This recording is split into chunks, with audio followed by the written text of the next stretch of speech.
வணக்கம் நண்பர்களே. நாம் இந்த காணொளியில் காணவிருப்பது பாரதியாரினுடைய சரஸ்வதி தேவியின் புகழ். இந்த பாடலில் பாரதி சரஸ்வதி தேவியை எப்படி நாம் வழிபட வேண்டும் என்று நமக்கு சொல்லித் தருகிறார். ஒரு சரஸ்வதி தேவியை எப்படி வழிபடணும் இதெல்லாம் நமக்கு தெரியாதா? இது என்ன பாரதியார் நமக்கு சொல்லித் தரது? பாரதியாரின் அணுகுமுறை, சரஸ்வதி தேவியை வணங்குவதை பொறுத்தவரையிலும் பாரதியின் அணுகுமுறை முற்றிலும் வித்தியாசமானது. அந்த அணுகுமுறையை தான் இந்த பாடல்ல நம்ம பார்க்க போறோம். வழக்கமாக இந்த ஆயுத பூஜை, சரஸ்வதி பூஜை என்று ஒன்று வரும். அப்போ ஆயுதம் வைத்து தொழில் செய்பவர்கள் ஆயுத பூஜையை நிகழ்த்துவார்கள். மாணவர்கள், கல்வியிலே தொடர்புடையவர்கள் சரஸ்வதி பூஜையை செய்வார்கள். இது முடிஞ்சதுக்கு அப்புறம் அடுத்த நாள் விஜயதசமி என்று கொண்டாடப்படும். இப்போ அதுக்குள்ள நம்ம ரொம்பவும் விரிவாக செல்ல வேண்டாம். நாம இந்த சரஸ்வதி தேவியை எப்படி வழிபாடு செய்வது என்பதுதான் இந்த பாடலின் நோக்கம். அதைத்தான் இப்பொழுது நாம் பார்க்க போகிறோம். இப்போ நம்ம இந்த பாடலை காணலாம். செந்தமிழ் மணி நாட்டிடை உள்ளீர், சேர்ந்து இத்தேவை வணங்குவம் வாரீர். வந்தனம் இவட்கே செய்வதென்றால், வாழி அஃது இங்கு எளிதன்று கண்டீர். மந்திரத்தை முணுமுணுத்தே ஏட்டை வரிசையாக அடுக்கி, அதன் மேல் சந்தனத்தை மலரை இடுவோர் சாத்திரம் இவள் பூசனை அன்றாம். நாம் செய்து கொண்டிருக்கின்ற வழக்கமாக செய்கின்ற சரஸ்வதி பூஜையை சொல்லி அது கிடையாது, அப்படி செய்யக்கூடாது. அப்ப எப்படி சரஸ்வதி பூஜையை கொண்டாடுவது? வீடு தோறும் கலையின் விளக்கம், வீதி தோறும் இரண்டொரு பள்ளி, நாடு முற்றிலும் உள்ளன ஊர்கள், நகரில் எங்கும் பல பல பள்ளி, தேடு கல்வி இல்லாததொரு ஊரை தீயினுக்கு இரையாக மடுத்த, கேடு தீர்க்கும் அமுதம் என் அன்னை, கேண்மை கொள்ள வழி இவை கண்டீர் என்று இந்ததுல எப்படி சரஸ்வதி பூஜை கொண்டாடக்கூடாது, எப்படி சரஸ்வதி பூஜை கொண்டாட வேண்டும் என்று இதுல பாரதியார் தெளிவாக சொல்கிறார். நாம முதல்ல எப்படி கொண்டாடக்கூடாது. செந்தமிழ் மணி நாட்டிடை உள்ளீர். இந்த செம்மொழியாம் தமிழ் மொழியை தாய்மொழியாக கொண்ட இந்த தமிழ்நாட்டிலே உள்ளவர்களே, செந்தமிழ் மணி நாட்டிடை, இந்த நாட்டிலே இருக்கக்கூடிய மக்களே, சேர்ந்து நாம் எல்லோரும் சேர்ந்து இத்தேவை, இந்த தேவதையை, இந்த சரஸ்வதி தேவதையை வணங்குவோம் வாரி. எல்லாரும் சேர்ந்து போய் நாம சரஸ்வதி தேவையை வணங்குவோம் வாருங்கள். வந்தனம் இவட்கே, வந்தனம் என்றால் வழிபாடு, வழிபாடு இவளுக்கே, இவட்கே என்றால் இவளுக்கு, சரஸ்வதி தேவிக்கு செய்வது என்றால், வழிபாடு சரஸ்வதி தேவிக்கு செய்வது என்றால், வாழி அஃது இங்கு எளிதென்று கண்டீர். அது அவ்வளவு ஈஸியான வேலை இல்லை. சரஸ்வதி தேவியை நாம் எல்லோரும் சேர்ந்து வாருங்கள் வணங்கலாம். ஆனால் சரஸ்வதி தேவியை வணங்குவது, வழிபாடு வணங்குவது என்றால் இப்படி கையெடுத்து வணங்குவது. ஆனால் அவளுக்கு வழிபாடு செய்வது என்பது அவ்வளவு ஒன்றும் எளிதான காரியம் இல்லை. வாழி வாழ்க அஃது, அது அந்த செயல், அந்த வழிபாடு என்கின்ற நிகழ்ச்சியை செய்வது என்பது இங்கு எளிதன்று, எளிது அன்று, எளிதானது இல்லை கண்டீர். பாருங்க, அதை காணுங்க. ஏன் எளிதானது இல்லை? நான் சொல்றேன் கேளுங்க. எளிதன்று கண்டீர். மந்திரத்தை முணுமுணுத்தே, மந்திரத்தை முணுமுணுத்தே ஏட்டை வரிசையாக அடுக்கி. சரஸ்வதி தேவியின் சரஸ்வதி பூஜை என்று நாம என்ன செய்வோம்? எல்லா பள்ளிக்கூடம், கல்லூரியில் இருக்கக்கூடிய எல்லா பாடங்களினுடைய ஒவ்வொரு பாடத்துக்கும் ஒரு புத்தகத்தை எடுத்து அப்படியே அடுக்குவோம். தம்பி புத்தகங்கள், தங்கை புத்தகங்கள், அண்ணன் புத்தகங்கள் எல்லாத்தையும் வச்சு வரிசையாக அடுக்கி. சோ மந்திரத்தை முணுமுணுத்து, அப்படி எல்லாத்தையும் வச்சு நமக்கு ஏதோ ஒரு மந்திரம் தெரியும், அந்த மந்திரத்தை அப்படியே மந்திரத்தை முணுமுணுப்போம்.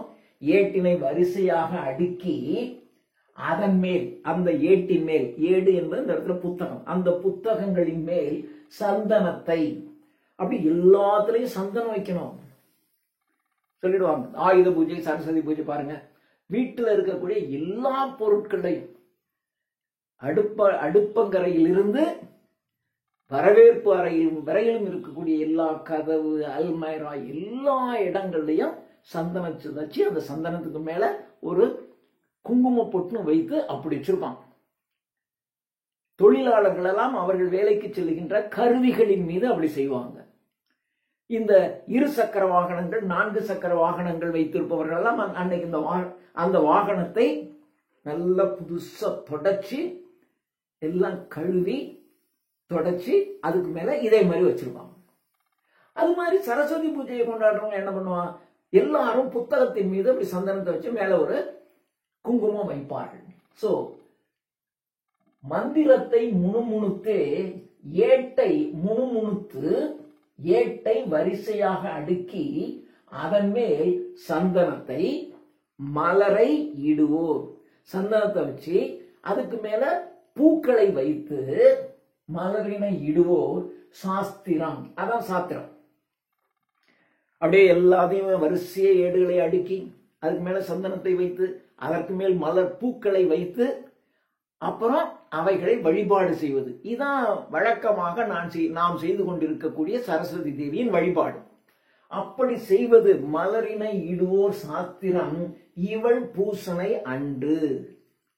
சரஸ்வதி தேவியை வணங்குவது, வழிபாடு செய்வது, பூசிப்பது என்பது, பூஜனை செய்வது, பூசிப்பது என்பது இந்த முறை இல்லை. இப்படி நாம் செய்யக்கூடாது. அப்ப எப்படி செய்யணும்? அப்ப சரஸ்வதி தேவியினுடைய வழிபாட்டை நாம் எப்படி செய்ய வேண்டும்? இதுக்கு இப்ப விளக்கம் சொல்றேன். வீடு தோறும் கலையின் விளக்கம். வீடு தோறும் ஒவ்வொரு வீட்டிலையும் ஏதாவது ஒரு கலை இருக்கணும். ஆயக்கலைகள் 64. அதுல இந்த கலை அந்த கலைங்கிறதெல்லாம் எந்த கலை உயர்வு எந்த கலை தாழ்வு என்றாலும் ஏதாவது ஒரு கலை. அம்மா அருமையா சமைப்பாங்க, அக்கா நல்ல தைப்பாங்க, குழந்தைங்க சின்ன பாப்பா நடன பள்ளிக்கு செல்லுது, அது நடனம் ஆடும்.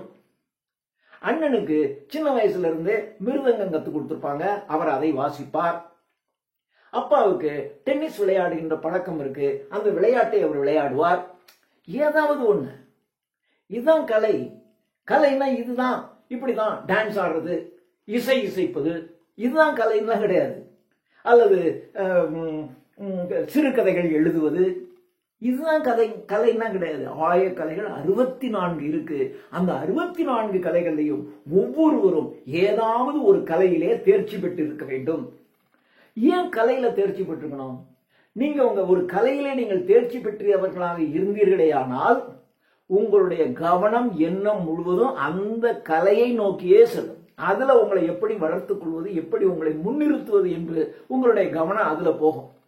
ஏதாவது ஒரு கலை, நான் கராத்தே கத்துக்கோ, நான் சிலம்பம் கற்றுக்கொள்ள போகிறேன், கற்றுக்கொள்ளுதோ, நான் ஒரு விளையாட்டை தேர்ந்தெடுத்து கற்றுக்கொள்கிறேன், கற்றுக்கொள், நான் வீட்டில இருந்து இந்த வேலையை செய்கிறேன், செய்து கொள்ளுங்கள். ஏதாவது ஒரு கலை எடுத்துட்டீங்கன்னா உங்க கவனம் எப்படி இருக்கும்? அதுல எப்படி முன்னேறது? அப்படிதான். டென்னிஸ் விளையாடுறவங்க, டென்னிஸ்ல அவன் நல்லா விளையாடுறான், அவனை விட நாம் நல்லா விளையாடணும், அப்ப இன்னும் அதிகமாக பயிற்சி எடுத்துக்கணும். உங்க கவனம் முழுவதும் அதுல இருக்கும். அப்ப தேவையில்லாமல் an idle brain is the devil's workshop அப்படின்னு சொல்லுவாங்க. எப்பொழுது மனமானது எந்த வேலையும் இல்லாமல் சும்மா இருக்கின்ற மனம் இருக்கு பாருங்க, அங்கதான் டெவில், அங்க அதனுடைய ஒர்க் ஷாப். அதான் டெவில் அங்க இருந்துதான் தன்னுடைய வேலையை ஆரம்பிக்கும். சும்மா இருக்க மாட்டான். ஏதாவது அவனுடைய மனதுக்குள்ள விசித்திரமான எண்ணங்கள், வம்பான எண்ணங்கள் தோன்றும், அதை செயல்படுத்த முனைவான். ஆனா நம்ம காலையில இருந்து இந்த ஒரு கலையில் ஈடுபட்டிருந்தால் நம்முடைய கவனம் பூரா அந்த கலையிலே சென்று கொண்டிருக்கும், கல்வியிலே சென்று கொண்டிருக்கும், ஏதோ ஒன்று சென்று கொண்டிருக்கும். அதான் வீடு தோறும் கலையின் விளக்கம். எல்லா வீடுகளிலையும் ஒவ்வொருத்தரும் ஏதாவது ஒரு கலையிலே அவர்கள் சிறந்தவர்களாக விளங்க வேண்டும். வீதி தோறும் 2 பள்ளி. எவ்வளவு பேராசை பாருங்கள் பாரதிக்கு. தெருவுக்கு ரெண்டு பள்ளிக்கூடம் இருக்கலாம், சரி ஒன்னாவது இருக்கட்டும், வீதிக்கு 2 பள்ளிக்கூடம் வைடா. வீதி தோறும் 2 பள்ளி, சரி முடியலையா, ஒரு பள்ளியாவது இருக்கணும். அப்ப படிப்பதற்கு என்று யாரும் ரொம்ப வெகு தொலைவெல்லாம் செய்யக்கூடாது. அந்த தெருவிலே ஒரு பள்ளிக்கூடம் இருக்கு, அந்த தெருவில் போவோம். வீதி தோறும் கலையின் வீதி தோறும் 2 பள்ளி. நாடு முற்றிலும், இந்த நாட்டில் இருக்கக்கூடிய எல்லா ஊர்லையும் நாடு முற்றிலும் உள்ளன ஊர்கள். இந்த நாடு முழுவதும் எத்தனையோ ஊர்கள் இருக்கு. எல்லா ஊர்களிலும் நகர்களிலும், எல்லா ஊர்கள் எல்லா நகர்கள் இங்கெல்லாம் பல பல பல பல பள்ளி பல பள்ளிக்கூடங்கள் இருக்க வேண்டும். அப்போ இந்த நாடு முழுவதும் பள்ளிக்கூடங்கள் நிறைந்திருக்க வேண்டும். வீடு தோறும் கலையின் விளக்கம், வீதி தோறும் 2 பள்ளி. நாடு முற்றிலும் உள்ளன ஊர்கள் நகர்கள், எங்கும் பல பல பள்ளி பல பள்ளிக்கூடங்கள். தேடு, எல்லா ஊர்லயும் எல்லா நகரங்களையும் பள்ளிக்கூடம் இருக்கு. தேடு, எங்காவது ஒரு ஊரில் அல்லது எங்காவது ஒரு நகரிலே பள்ளிக்கூடம் இல்லாமல் இருக்கிறதா என்று தேடிப்பார். தேடு, கல்வி இல்லாத ஒரு ஊரை. எந்த ஊர்லயாவது கல்வி இல்லை, கல்வி கற்பதற்கான வசதிகள் இல்லை, பள்ளிக்கூடங்கள் இல்லை என்று ஏதாவது ஒரு ஊர் இருக்குமேயானால் அந்த ஊரை இல்லாத ஊரை தீயினுக்கு இரையாக மடுத்த. அந்த ஊர் இருக்கிறது லாயக்கில்லை. அப்படி ஒரு ஊர் இருப்பது என்பது இழுக்கு, கேவலம், இந்த நாட்டின் முன்னேற்றத்திற்கு தடை செய்கிறது. அந்த ஊரை தீயை வைத்து கொளுத்தி விட வேண்டும். அப்போ எவ்வளவு வன்மையான கருத்தை சொல்கிறார். ஒரு ஊர்ல பள்ளிக்கூடம் இல்லைன்னா அந்த ஊர் இருந்து என்ன பிரயோஜனம்? அந்த ஊரையே கொளுத்தி.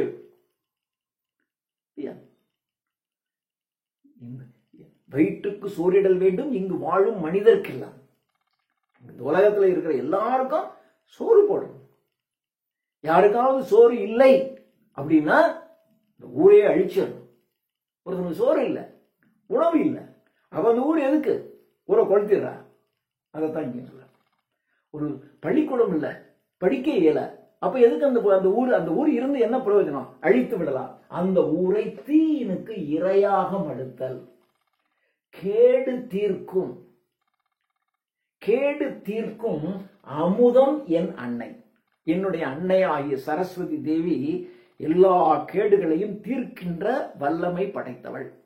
நீங்க கல்வி அறிவு உடையவர்களாக மாறிவிட்டீர்கள் என்றால் உங்களுக்கு வருகின்ற கேடுகளை நீங்களே தீர்த்து கொள்ளலாம். அப்போ சரஸ்வதி தேவி கல்வியின் மூலமாக உங்களுக்கு கேடு வருகின்ற அந்த கேட்டினை தீர்ப்பதற்கான உபாயங்களை, வழிகளை உங்களுக்கு சொல்லிக் கொடுப்பார். நீங்க அந்த வழிகளை தீர்த்து கொள்ளலாம்.